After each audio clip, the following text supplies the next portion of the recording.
Hello everyone, నా పేరు సాయి భాగ్యం.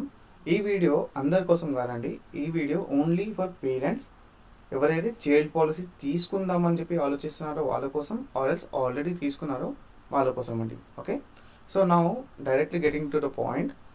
మీరు ఒకవేళ చైల్డ్ పాలసీ తీసుకుందామని ఆలోచిస్తుంటే కనుక రిటర్న్స్ ఒకవేళ సూపర్ డూపర్ వాళ్ళు చెప్తారు, లైక్ 1 lakh రూపీ ఇన్వెస్ట్ చేసే చాలండి per month, sorry per annum, మీకు 2 lakhs వస్తుంది. ఆర్ఎల్స్ లైక్ లంసంలో ఒక 20 lakhs వస్తాయి సంథింగ్ అని చెప్పేసి. చూడండి, దాని రిటర్న్ అది ఎంత మంచి పాలసీ అయినా సరే, ఏ కంపెనీ నుంచి అయినా సరే, return would be anyway between like 5% నుంచి 8% అండి. దానికన్నా ఎక్కువ పర్సంటేజ్ మీరు ఎక్స్పెక్ట్ చేయలేరు. ఇన్ఫ్లేషన్ని కనుక మీరు యాడ్ చేస్తే ఇది చాలా డ్రాస్టికల్గా పడిపోతుంది. రైట్, ఇది ఫస్ట్ మేజర్ పాయింట్ మీరు అర్థం చేసుకోవాల్సింది.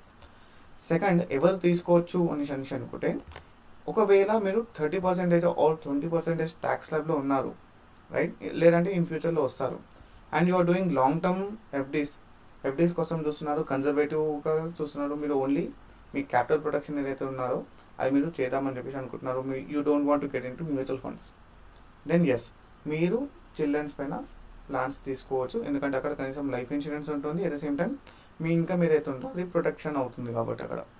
రైట్, ఎఫ్డీస్లో ఎందుకు ఇన్వెస్ట్ చేయదు అని అంటున్నాను. ఎఫ్డీస్లో ఏదైతే పర్సంటేజ్ ఉంటుందో అది రెపో రేట్ పైన ఉంటుంది. Repo rate every quarterly change అయిపోతుంది. రైట్, సో నెక్స్ట్ టైం మీరు ఎప్పుడైతే రెన్యువల్ ఈ ఎఫ్డీస్ ఏవైతే ఉంటాయో అవి మోస్ట్లీ లైక్ 5 years వరకే ఉంటాయి. 5 years తర్వాత ఎఫ్డీ రేట్ ఒకవేళ పడిపోయింది అనుకోండి, చాలా డ్రాస్టికల్గా లైక్ 5% నుంచి ఒక 4.5 అలా పడిపోయింది అనుకోండి, మీరు ఏదైతే అమౌంట్ అనుకుంటున్నారో అది పోస్ట్ ట్యాక్స్ ఇంకా చాలా రిటర్న్స్ అనేది పడిపోతుంది అనమాట. అందుకని మీకు నేను సజెస్ట్ చేస్తున్నాను. సెకండ్ థింగ్, ఇంకోటి, ఓకే నేను ఎఫ్డీలో పెట్టను, నేను డెట్ ఫండ్స్లో పెడతాను అని చెప్పేసి అంటే కూడా ఈ తప్పు మాత్రం చేయకండి. ఒకవేళ మీరు కన్జర్వేటివ్ ఇన్వెస్టర్ అయ్యి ఉండి మీరు మ్యూచువల్ ఫండ్స్లో ఈక్విటీ పోర్షన్లో పెట్టట్లేదు, you are keeping your money in debt funds, that to immediate liquidity కోసం కాదు, లాంగ్ టర్మ్ లిక్విడిటీ కోసం అని చెప్పేసి అన్నట్టు.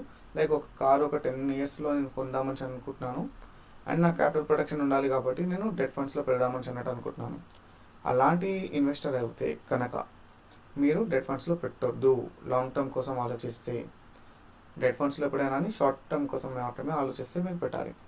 దట్టు మీరు 30% or 20% for that matter like any tax స్లాబ్లో ఉన్నా కానీ మీరు ఒకవేళ డెట్ ఫండ్స్లో ఇన్వెస్ట్ చేస్తే మీకు తెలుసో తెలియదో అందులో నుంచి వచ్చిన ఇన్కమ్ మీ ఇన్కమ్కి లైక్ ఒక 10 lakhs మీరు ఇన్వెస్ట్ చేశారు, దానిపైన మీకు రిటర్న్ ఒక 2 lakhs వచ్చింది అనుకోండి.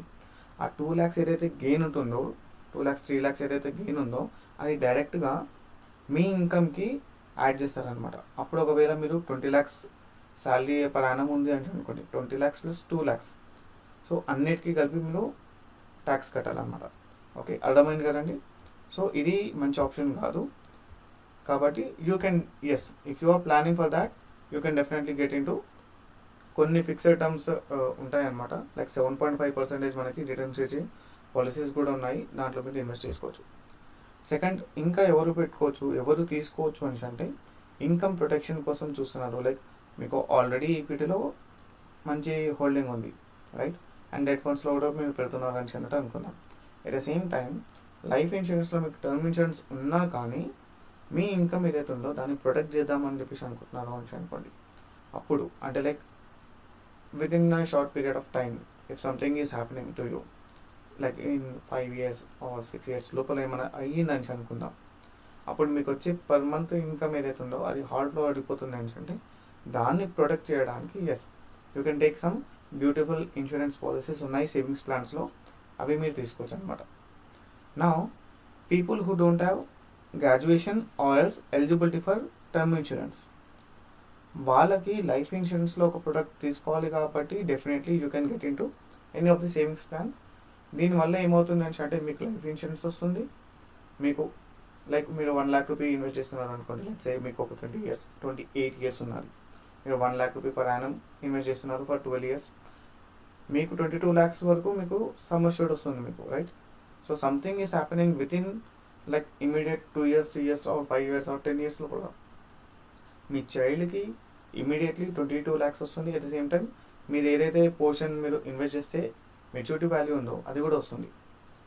సో అలా ఆ మైండ్ సెట్ తోటి అంటే లైక్ నేను ఏదో మీకు భయపెట్టి ఆరెల్స్ మీరు చనిపోతేనే మీకు రిటర్న్స్ ఎక్కువ వస్తాయి అని అన్నట్టు ఆ నోషన్లో చెప్పట్లేదు. నేను ఎందుకు చెప్తున్నాను మనిషి అంటే, చూడండి మనం మన పిల్లల కోసం ఎందుకు ప్లాన్ చేస్తాం, రైట్? వాళ్ళ భవిష్యత్తు బాగుండాలని చెప్పి. సో ఇమీడియట్ టర్మ్లో ఒకవేళ మనకి లైఫ్ ఇన్సూరెన్స్ లేదు కనుక, ఉందనుకోండి, మనకి లేకుండా ఉంది అని అనుకోండి, వాళ్ళ భవిష్యత్తు కోసం ఆలోచించే వాళ్ళు ఎవరు లేరు, మనమే ఉంటాం. మనం కూడా లేము అని అంటే వాళ్ళ పరిస్థితి చాలా ప్రాబ్లంలో ఉంటుంది, రైట్? అందుకనే నేను సజెస్ట్ చేస్తున్నాను. Now these are the conditions. ఒకవేళ మీకు ఆల్రెడీ టర్మ్ ఇన్సూరెన్స్ ఉంది అండ్ మీకు మంచి ఇన్కమ్ సోర్స్ ఉంది అని అంటే, then I don't recommend you to get in to this child plans. Only and only income protection కోసం పోతున్నారు అని అంటే, ఎస్, ఆల్దో మీకు టర్మ్ ఇన్సూరెన్స్ ఉన్నా, మీ ఇన్కమ్ మంచి గట్టిగా ఉన్నా, మీకు వెల్త్ ఉన్నా కానీ, ఎస్, మీ ఇన్కమ్ ప్రొటెక్షన్ కోసం definitely you can get in to this particular child plans or for that matter savings plans. Okay, so that's all for this video guys. And moreover, like ఎవరైతే graduation లేదు and term insurance లేదు మీకు ఇంకా అని అంటే, graduation లేని వాళ్ళ కోసం సరల్ జీవన్ బీమా అని చెప్పేసి ఉంటుంది. You can definitely opt for that, but premium కొంచెం స్లైట్లీ హయ్యర్ సైడ్లో ఉంటుంది అనమాట. సమ్ అష్యూర్డ్ తక్కువ ఉండి ప్రీమియం కొంచెం ఎక్కువ ఉంటుంది. లైక్ ఎగ్జాంపుల్ చెప్పమంటే, 30 years ప్యూర్ టర్మ్ తీసుకున్న వాళ్ళకి 1 crore వాళ్ళకి ఒక 18,000 వస్తుందని అన్నట్టు అనుకుందాం. అయితే ఇక్కడ 25 lakhsకి సరల్ జీవన్ బీమాలో 25 lakhsకే మీరు 10,000 నుంచి 12,000 కడతారు. సో ఆల్దో మీరు 1/4 కడుతున్నా కానీ your premium will be higher side, right?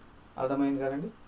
నా చైల్డ్ ప్లాన్స్ మీరు ఒకవేళ ఎవరైతే మీకు చెప్పారు లైక్ జస్ట్ 1 lakh పెట్టండి మీకు 20 lakhs వస్తుంది, అది మీరు అర్థం చేసుకోండి. మీ రిటర్న్స్ వచ్చేసి మనం ఐఆర్ఆర్ తీసామని అనుకోండి 5 to 8%. In general insurance product నుంచి ఏదైతే ఇన్కమ్ వస్తుందో ఆర్ ఏవైతే రిటర్న్స్ ఉంటాయో అవి మనము ఇన్వెస్ట్మెంట్స్ తోటి కంపేర్ చేయొద్దు. బట్ మీకు ఒకవేళ మీ ఆశ ఉంది, లైక్ ఎస్ నేను ఇంత పెడితే నాకు ఇంత వస్తుంది అని చెప్పేసి అన్నట్టు మీకు ఒక ఆశ ఉంటుంది కదా, అది కనుక మీరు పెడుతున్నారు అనుకోండి, దాన్ని బేస్ చేసుకొని ఓన్లీ ఆ రిటర్న్స్ని చూసి పెడుతున్నారు అంటే, no, this is not a right product. You can definitely get into mutual funds if provided you should have a term insurance, right? అర్థమైంది కదండి. అర్థం కాలేదు అని అంటే కమెంట్ చేయండి, మళ్ళీ ఇంకొక మంచి వీడియో చేయడానికి నేను ట్రై చేశానండి, రైట్? నా పేరు సాయి భాగ్యం. మీకు ఎటువంటి డౌట్ ఉన్నా లైఫ్ ఇన్సూరెన్స్ ఆర్ హెల్త్ ఇన్సూరెన్స్లో కనుక ఆర్ జనరల్ ఇన్సూరెన్స్ గురించి, you can comment that. I will make a video on that. At the same time I myself I'm N insurance agent. మీకు ఎటువంటి సర్వీసెస్ కావాలన్నా పెయిడ్ కన్సల్టేషన్ ఉంటుంది నాది. You can get in to me, you can connect with me one-on-one. Now, thank you so much for watching this video. Have a great day.